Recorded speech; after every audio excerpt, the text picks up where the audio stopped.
Et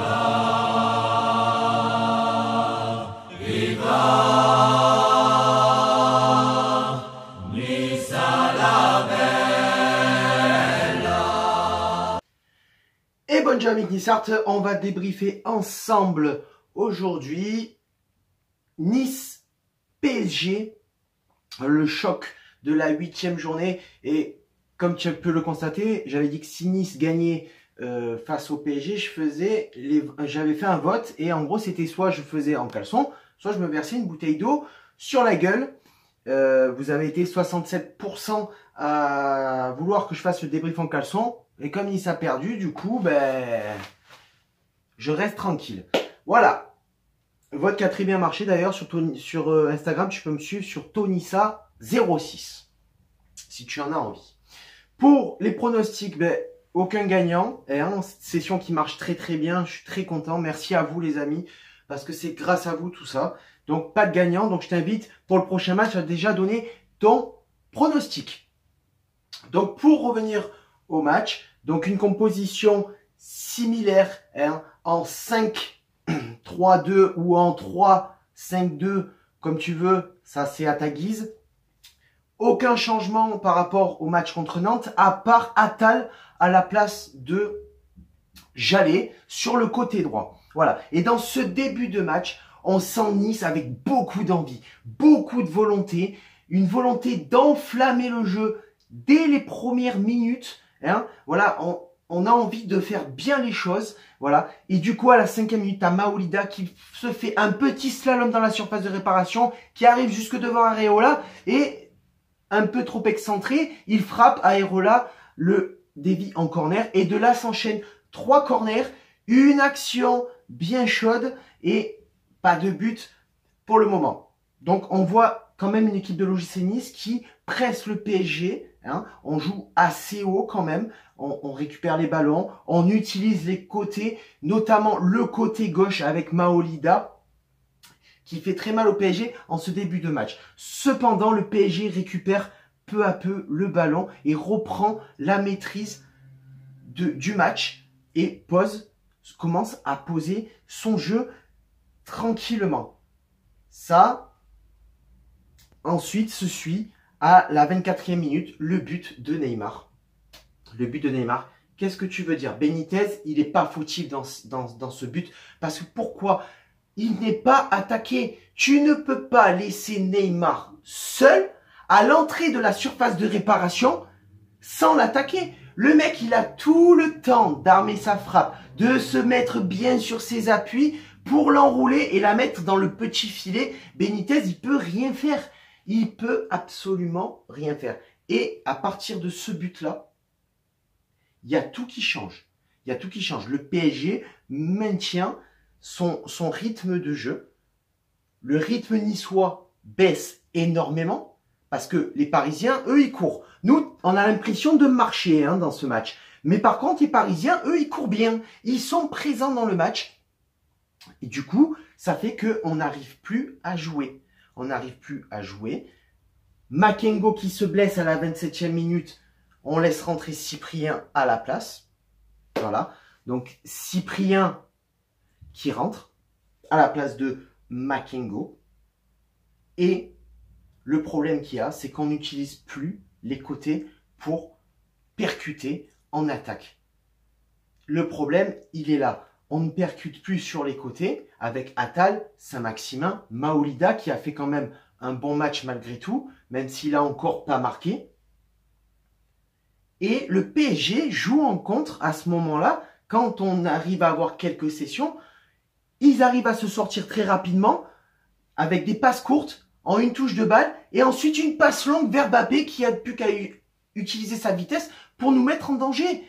Mais à un moment donné, tu peux pas jouer comme ça face au PSG, et surtout qu'on a peu d'attaques. On a peu d'attaques. Après le but, on a très peu d'attaques. Le problème qu'il y a, c'est que on a des attaquants qui sont percutants. Je pense à Saint-Maximin, Maolida. On a aussi Attal qui a été là, présent. Mais le problème, c'est qu'en dans la surface de réparation, il n'y a personne au premier poteau pour couper la trajectoire du ballon. Il n'y a pas de présence. Il n'y a pas de présence comparé au PSG où à la 43e minute, ils te mettent un but qui n'est pas validé parce que logiquement hors jeu, donc pas validé pour une fois la VAR contre le PSG qui nous fait du bien et qui nous donne raison. Voilà. Sur le coup, pour la première mi-temps, on s'en sort pas trop mal. Juste 1-0. On aurait pu s'en sortir avec peut-être 2, voire 3-0 facilement. 3-0 à la mi-temps. Ce qu'il faut faire en deuxième mi-temps, tout simplement, c'est récupérer le ballon, mettre une grosse pression à la récupération du ballon, être présent en surface de réparation, au premier poteau, au milieu, pour pouvoir couper les trajectoires des centres de Saint-Maximin. Parce que Saint-Maximin est le seul joueur qui arrive à percuter avec Attal, mais derrière, ça ne suit pas. Tu ne peux pas jouer comme ça contre le PSG si tu veux marquer. Donc du coup, c'est les solutions que moi je propose et que sûrement Patrick Vieira a proposé pour la deuxième mi-temps. Du coup, on reprend la seconde mi-temps et moi je me dis, on peut faire quelque chose. On peut faire quelque chose. Surtout que Patrick Vieira fait sortir Racine Colli, tout simplement, et pour faire rentrer quoi, un attaquant, et pour faire rentrer Mario Balotelli, évidemment. C'est ce qu'il fallait faire. C'est un très bon coaching de Patrick Vieira. Bon, on perd un défenseur. Alors qu'on sait qu'on va avoir du mal avec un défenseur en moins, mais il faut à tout prix marquer et créer le surnombre. Et là, à la 46e minute, on se prend un but de Nkunku et Nunchaku. Et je sais plus comment il s'appelle ce mec. Sur Mbappé qui, encore en profondeur, arrive à percer la défense. Il frappe, ça revient sur Nkunku et il n'a plus qu'à mettre le ballon dans les buts vides, évidemment. Et Benitez, encore là, ne peut pas faire grand chose. La défense est beaucoup trop passive à ce moment-là. C'est pas possible de jouer comme ça. On a loupé le train. Début de seconde mi-temps, il faut avoir des ambitions à la hauteur de l'attente qu'on a du match, c'est-à-dire au moins ne pas perdre, au moins s'en tirer avec un match nul un partout, au moins ça. Le problème, c'est que en attaque, on n'a pas de soutien, on n'a pas de présence, il n'y a pas de surnombre, il n'y a rien, il n'y a personne, tu peux absolument rien faire. Et le problème à ce truc-là s'ajoute quoi? Cyprien se fait expulser vers la 60e minute sur une deuxième faute, un deuxième carton jaune sur Neymar. Donc du coup, déjà qu'on n'était pas nombreux en surface de réparation pour l'attaque, alors avec un joueur en moins, ça va être archi compliqué.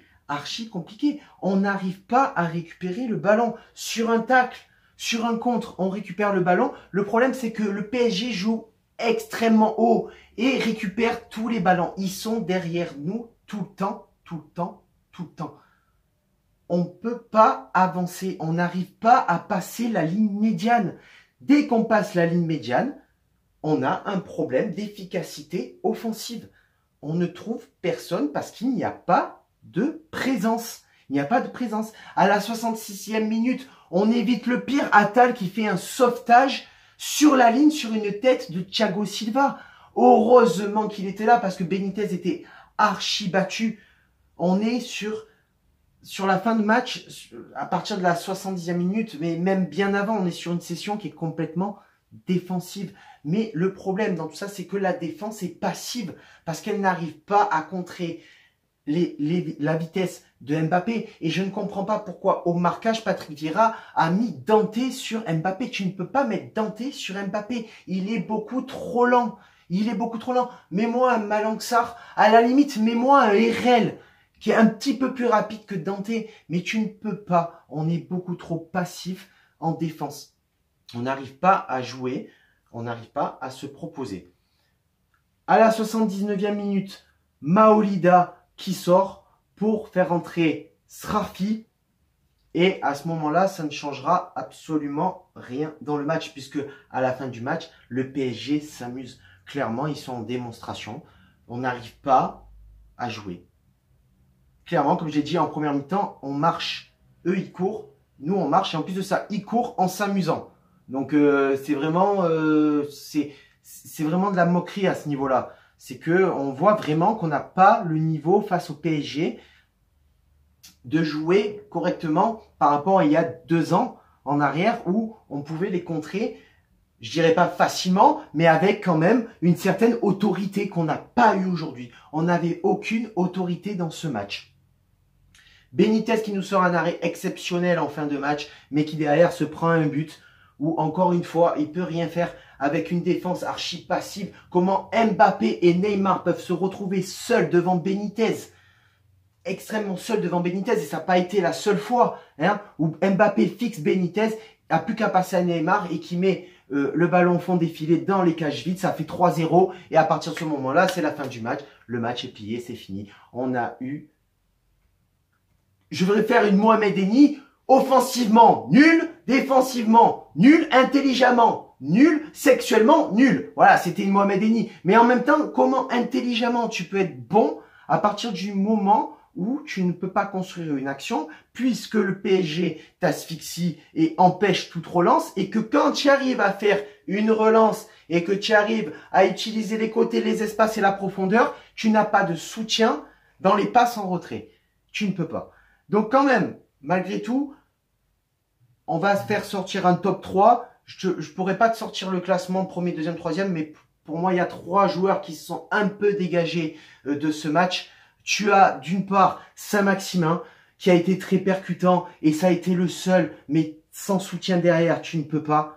Le deuxième joueur, c'est Attal, encore une fois dans le top 3. Attal qui a été très bon défensivement et qui offensivement a apporté son petit grain de sel et qui nous a aidés, mais c'était pas suffisant. Voilà. Et le troisième joueur, encore une fois, Benitez. En ce moment, le top 3, c'est un peu souvent la même chose. Benitez, parce que quand même, il nous a évité un massacre offensif du PSG. Vraiment un massacre offensif parce que on aurait pu s'en sortir avec un 6 voire un 7-0 dans ce match. Donc 3-0, ça fait mal au cul. Chez nous, contre le PSG, ça fait chier, c'est clair. Mais le match aurait pu finir bien plus mal pour nous. Voilà, je t'invite donc toujours à t'abonner à ma page YouTube, Tonissa Nissa, sur Facebook Tonissa et sur Instagram Tonissa06, et à donner ton petit pronostic pour le match suivant. Sur ce, ciao viva la Baïetta, Issa Nissa.